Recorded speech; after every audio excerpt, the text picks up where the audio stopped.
तुम्ही सेटिंग बघू शकता, अतिशय भरपूर असं ह्या व्हरायटीला सेटिंग आहे. आणि तेच सेटिंग तुम्ही जर पाहिलं, खाली जे फळ आहे तेच फळ वरती आहे, म्हणजे साईज याची कमी होत नाही, युनिफॉर्म साईज येते. आणि कंटिन्यू ह्या व्हरायटीला हा इथं सेटिंग झालं आहे, असं कंटिन्यू चेनची सेटिंग राहते.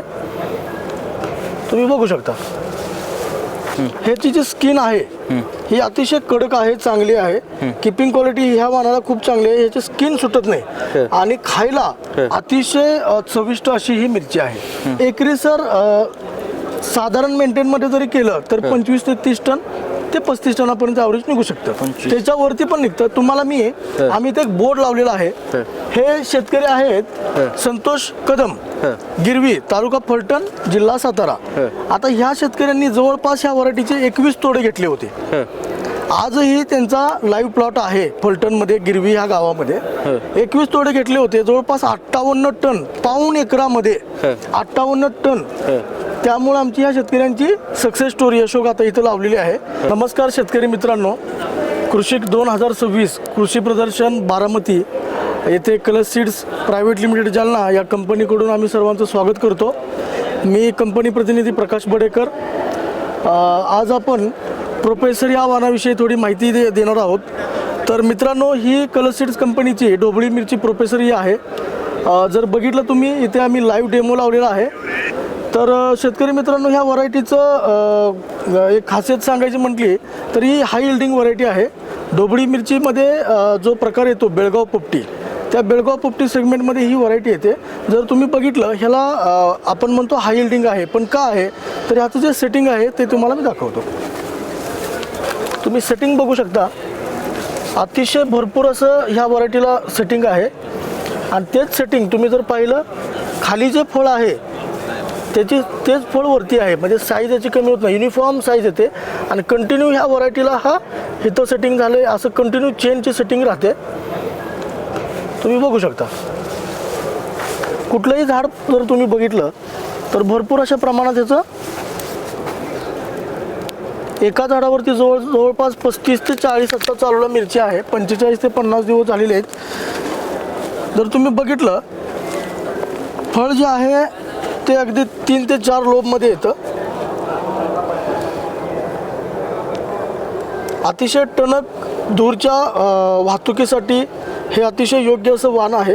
टिकवण क्षमता कशी आहे? टिकवण क्षमता सर, आता माल तोडल्यानंतर मार्केट जे आहे, हैदराबाद मार्केट असेल, पुणे मार्केट असेल, मुंबई असेल, भरपूर असे दिल्ली मार्केट आहे, जयपूर मार्केट आहे. तर ह्या ठिकाणी जाईपर्यंत एवढा फ्रेश माल राहतो हा की खराब होत नाही. तिथं गेल्यानंतर जे व्यापारी मालाचं जे ऑक्शन करतात, सौदा करतात, तर ते सुद्धा शेतकऱ्याला फोन करून सांगतात की तुम्ही खूप चांगला माल पाठवलेला आहे आणि हाच माल आम्हाला कंटिन्यू पाठवत चला. म्हणजे याचा अर्थ काय, आपल्या भागातून जर हा माल पाठवायचा असेल तर जवळपास 34 ते 38 तास तिथं पोहोचायला लागतात. तर तिथं गेल्यानंतर सुद्धा आहे असाच कडक माल तिथं राहतो, त्यामुळे दर चांगला भेटतो. आणि ह्याचं अजून एक सांगतो सर, ह्या फ्रूटमध्ये ह्याची जी स्किन आहे ही अतिशय कडक आहे, चांगली आहे. किपिंग क्वालिटी ह्या वाणाला खूप चांगली आहे, ह्याची स्किन सुटत नाही आणि खायला अतिशय चविष्ट अशी ही मिरची आहे. टनेजचा जरी विचार केला तर एकरी काय टन? एकरी सर साधारण मेंटेनमध्ये जरी केलं तर 25 ते 30 टन ते 35 टनापर्यंत ॲव्हरेज निघू शकतं. त्याच्यावरती पण निघतं. तुम्हाला आम्ही इथे एक बोर्ड लावलेला आहे. हे शेतकरी आहेत संतोष कदम, गिरवी, तालुका फलटण, जिल्हा सातारा. आता ह्या शेतकऱ्यांनी जवळपास ह्या व्हरायटीचे 21 तोडे घेतले होते. आजही त्यांचा लाईव्ह प्लॉट आहे फलटणमध्ये, गिरवी ह्या गावामध्ये. 21 तोडे घेतले होते, जवळपास 58 टन, पाऊण एकरामध्ये 58 टन. त्यामुळे आमची या शेतकऱ्यांची सक्सेस स्टोरी यशोगाथा इथं लावलेली आहे. नक्कीच आमच्या प्लॉटला तुम्ही भेट द्यायला पाहिजे सर्व शेतकरी मित्रांना. पाऊण एकरामध्ये 58 टन उत्पन्न निघले. हो, पाऊण एकरामध्ये 58 टन उत्पन्न निघले. शेतकऱ्यांचा नंबरही आहे, तुम्ही एक वेळ त्यांना कॉल करू शकता. इव्हन त्यांच्या प्लॉटला सुद्धा तुम्ही व्हिजिट करू शकता. अतिशय जबरदस्त असं प्रोडक्ट आहे. हा वाण अतिशय सुंदर आहे, हाय यील्डिंग वाण आहे. मेंटेनन्स जर चांगला असेल तर 20 ते 25 तोडे ह्या शेतकऱ्यांनी सुद्धा केलेले आहेत. त्या शेतकऱ्यांनी जी लागवड केली ती कोणत्या सीझन मध्ये लागवड केली? त्यांनी जी मिरचीची लागवड केली आणि होती. लागवडीसाठी सीझन कोणता योग्य आहे? बेसिकली सर आपण जो आपल्या एरियामध्ये आपल्या भागामध्ये ह्याची लागवड करतात ती मे जून जुलै आणि तिथून पुढं 1 ते 2 महिना गॅप देऊन सप्टेंबर ऑक्टोबर नोव्हेंबर असंही करतात सर. हो तो सीझन योग्य आहे. हो तो सीझन योग्य आहे. दरही मार्केटला चांगले भेटू शकतात. तरी ह्या शेतकऱ्यांनी पावणे एकराचा जे प्लॉट केला होता, हो सर. तर त्यांना किती खर्च आला त्यात? जवळपास सर हे थोडं खर्चिक पीक आहे. मेंटेन चांगलं करावं लागतं. मेंटेन जर चांगलं नाही केलं, कारण ढोबळी मिरची आहे, तुम्हाला सर्व शेतकऱ्यांना माहिती असेल, हे थोडं खर्चिक पीक आहे. सोपं पीक आहे पण थोडंसं खर्चिक आहे. जवळपास 3 ते 4 लाख रुपये अगदी शेवटपर्यंत ह्याला खर्च येऊ शकतो एकरी. तरी ह्या शेतकऱ्यांच्या तोंडून तुम्ही खर्च ऐकला असेल, तर या शेतकऱ्याला किती खर्च आला पावणे एकरासाठी? यांना जवळपास 3 ते 4 लाख रुपये खर्च आलेला आहे पावणे एकरासाठी. पावणे एकरासाठी. तरी काय उत्पन्न निघलं त्यांचं? त्यांनी जे घेतलं 58 टन 800 किलो समथिंग घेतलं. तिथून पुढं पण त्यांनी थोडंफार घेतलं, पण ते काय म्हणजे पुन्हा त्यांनी प्लॉट काढून टाकला. 58 टन त्यांचं उत्पन्न झालं टन. हो हो. तर काय रेट मिळाले? जवळपास 35 ते 40 रुपये त्यांना ॲव्हरेज रेट भेटला. 35 ते 40 रुपये. तरी किती पैसे झाले त्यांचं पावणे? आता बघा ना, 35 ते 40 रुपये ॲव्हरेज दर आहे. शेतकरी खूप समाधानी आहे.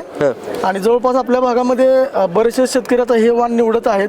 निवडायचं कारण पण असं आहे की हे माल जर बघितलं सर, या झाडाचं जर तुम्ही स्ट्रक्चर बघितलं, याला बांधावं लागतं असं अतिशय सुटसुटीत. स्प्रे जर घ्यायचा असेल तर स्प्रे अतिशय व्यवस्थित बसतो. थ्रिप्स कंट्रोल चांगल्या पद्धतीने होतो. एखादा रोग कंट्रोल लवकर होतो, कारण झाड असं सुटसुटीत आहे आणि कंटिन्यू सेटिंग. आता इथं जर तुम्ही बघितलं, हे फांदी खाली पडलेली आहे, त्याला 3 फळ आहे. हे बघा म्हणजे औषध मारायला सुद्धा अतिशय सोपं वाण आहे. ही तुम्ही लागवड केली, आता ही अंतर किती बाय किती ठेवले? योग्य अंतर किती पाहिजे? सीझनल सर अंतर कमी जास्त होत राहते.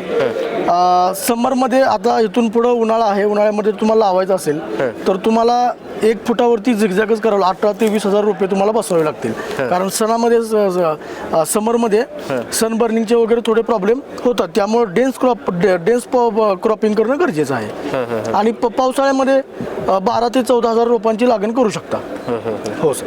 आणि रोगाचा जरी विचार केला तर कोणत्या रोगाला बळी पडते? शक्यतो सर पावसाळ्यामध्ये केलं तर अर्ली ब्लाइट म्हणजे लवकर येणारा करपा असेल वगैरे, ह्याला हे खूप सशक्त वाण आहे. प्रिव्हेंटिव्ह काळजी घेतली तर ह्याला असा काही मेजर प्रॉब्लेम येत नाही. तरी जर कोणी लागवड करायची म्हणलं तर ते लागवडीपासून तुमचं मार्गदर्शन मिळेल? नक्कीच. छान प्रश्न आहे तुमचा. तर आम्ही आमच्या कंपनीची टीम असते प्रत्येक जिल्ह्यामध्ये, प्रत्येक तालुक्यामध्ये. नक्कीच तुम्ही आम्हाला संपर्क करू शकता. लागवडीपासून अगदी हार्वेस्टिंग पर्यंत आम्ही शेतकऱ्यांना मार्गदर्शन करत असतो. मी माझा नंबर सांगतो. माझं नाव आहे प्रकाश बडेकर. माझा नंबर आहे 8806 26 38 48. एक वेळ आम्हाला नक्की संपर्क करा. आता तुम्ही म्हणला लागवडीपासून मार्गदर्शन करतोय, तर तुम्ही म्हणजे शेतकऱ्यांना बाबा असं काय सांगता का, तुम्हाला आम्ही एवढा 1 एकर शेतात एवढा टन माल काढून देईल, तेवढा काढून? कसं राहतंय सर, आम्ही मार्गदर्शन काय करतो की येणारा रोग आहे, नियोजन तुमच्या नियोजनानुसार जर प्लॉट केला हो तरी तुम्ही म्हणजे शेतकऱ्याला म्हणजे हे देताय का, एवढं तुम्हाला एवढं तुमचं क्षेत्र आहे, एवढ्यात एवढा माल काढून देईन तुम्हाला असं? नक्कीच मी सांगतो सर तुम्हाला. काय राहतं, बऱ्याचशा शेतकऱ्यांचं प्रॅक्टिस त्या शेतामध्ये चांगलं असतं, काही शेतकऱ्यांचं थोडंफार कमी जास्त असतं. प्रत्येकाची फायनान्शियल कंडिशन सेमच असते असं नाही आहे. तर तुम्ही समजून घ्यायला पाहिजे की आम्ही जे मार्गदर्शन करत असतो त्या मार्गदर्शनानुसार 40 टन 50 टन हे ॲव्हरेज शेतकऱ्यांनी काढत आहे, निघत आहे. आमची शेतकऱ्याच्या बांधावरती थेट व्हिजिट असते, प्लॉट पाहणीसाठी आम्ही जात असतो. ह्याच्यामध्ये जर सर आपण बघितलं तर योग्य त्या औषधांचा वापर आम्ही करायला सांगत असतो. एक्स्ट्रा आम्ही खर्च करायला शेतकऱ्याला सांगत नाही. म्हणजे कमी खर्चामध्ये सुद्धा ह्याचं जास्तीत जास्त उत्पादन घेता येईल याची काळजी आम्ही घेत असतो. ठीक आहे, धन्यवाद, थँक्यू.